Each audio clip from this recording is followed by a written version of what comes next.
If you're looking for a way to invest 25 to 35k, congratulations. That's a respectful chunk of biscuit money, or as some of us like to call it, Triscuit money. And honestly, in these economic times, many people don't have access to that much cash, much less the freedom to invest it. Investing in cryptocurrency can also be confusing. For one thing, you have to learn a whole new set of technologies. You've got to figure out how crypto exchanges and crypto wallets work, and then you have to decide which currencies to trade. There's no such thing as a crystal ball for investing, but there are some general rules you can follow. First, here's a quick overview to long-term versus short-term crypto investing, so you can decide for yourself which method is best. So before you think about any particular crypto investments, think about your investing strategy. Much like traditional investing, there are two primary strategies: long-term and short-term. A long-term cryptocurrency investment is exactly what it sounds like. You buy some currency and hold it for a period of time, typically a minimum of 6 months. Long-term investors base their decisions on broad market trends, as well as industry forecasts, and some hold their investments for multiple years. By contrast, short-term cryptocurrency investment involves buying and selling currency in a relatively short period of time. Some short-term investors will sometimes take advantage of a temporary rise in a coin's value and sell it after a few weeks. Some day traders even buy and sell coins over a period of hours to make small profits from tiny movements in the market. In today's market, short-term crypto trading is probably a poor strategy.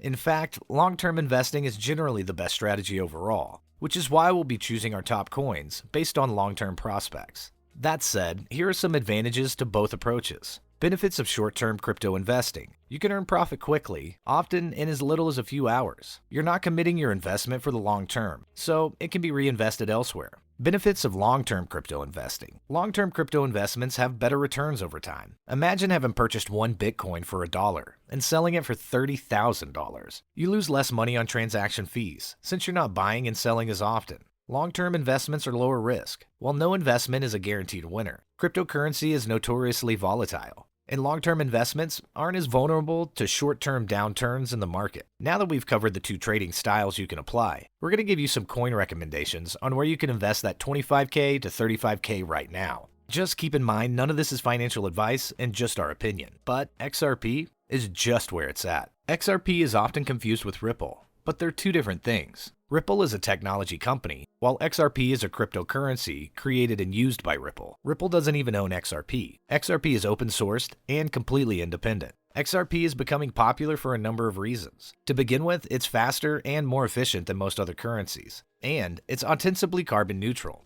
In other words, it's both easy to trade and friendly for the planet. XRP's other main benefit is the fact that it's pre-mined. When Ripple first created the currency, they minted 100 billion coins, 20 billion of which were given to Ripple's original development team and divided amongst the co-founders. The remaining 80 billion XRP were given to Ripple itself, 55 billion of which were locked in an escrow account to be sold only as needed to secure a stable supply.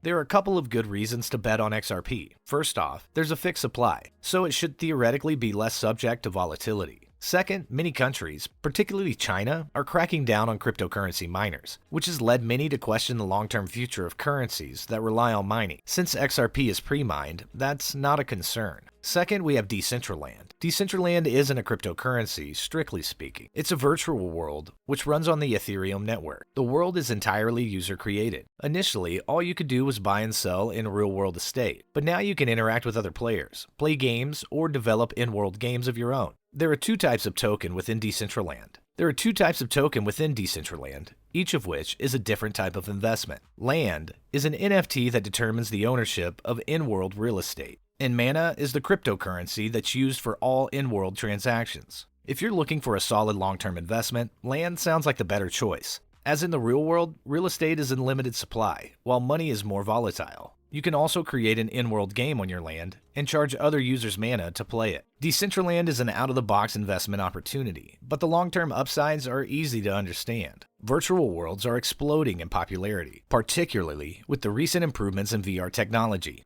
This is the ideal environment for Decentraland to grow in popularity. Before we get into our third coin, we'd also like to point out you can get on our crypto newsletter, where we send out one email a week directly below in the description. Next is Polkadot. Polkadot is a relatively new cryptocurrency that launched in May of 2020. It was created by Ethereum co-founder Gavin Wood, who wanted to take what he learned at Ether and build an even better blockchain platform. It's currently run by the Web3 Foundation, which Wood also co-founded. Polkadot is designed to work on a deeper layer than most blockchain technologies. Traditional blockchains like Bitcoin use what is called proof-of-stake validation. In order to complete a transaction, your computer has to solve a small problem to add the next block to the blockchain. Polkadot uses a proof-of-stake validation. You post a small amount of cryptocurrency as collateral, which adds the next block. Gavin Wood calls Polkadot a Layer 0 blockchain, as opposed to a Layer 1 blockchain like Ether or Bitcoin. Because it works at a deeper level, other blockchains can actually work off the top of it. This gives Polkadot a leg up in the stormy market. Because it better serves as a base for other blockchains, it can grow in value as long as those blockchains continue operating. Fourth is Engine Coin. Engine Coin is a token that is used on the Engine network, which is a blockchain system for tracking the ownership of virtual goods.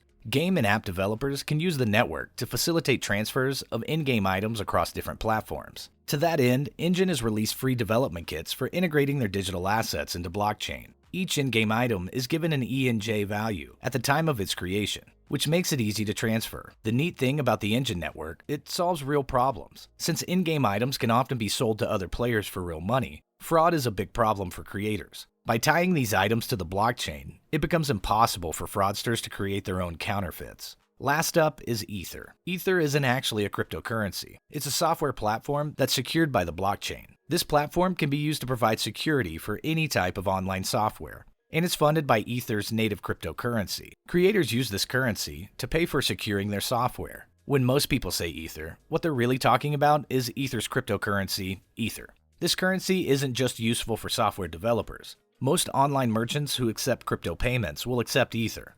Like most of the currencies we've discussed, Ether shows long-term promise because it serves a real-world purpose. As long as Ether remains a popular platform for software security, it should continue to hold value and even grow. As you can see, there are plenty of smart investments in the crypto world. The key is to invest in the currency that has practical applications. These currencies are more likely to withstand market downturns because people use them for real-world purposes. As a result, they're a less speculative investment. Going with the long-term strategy is usually the smartest play for most people. Anyway, we hope you guys enjoyed this one, and we will see you all in the next crypto video.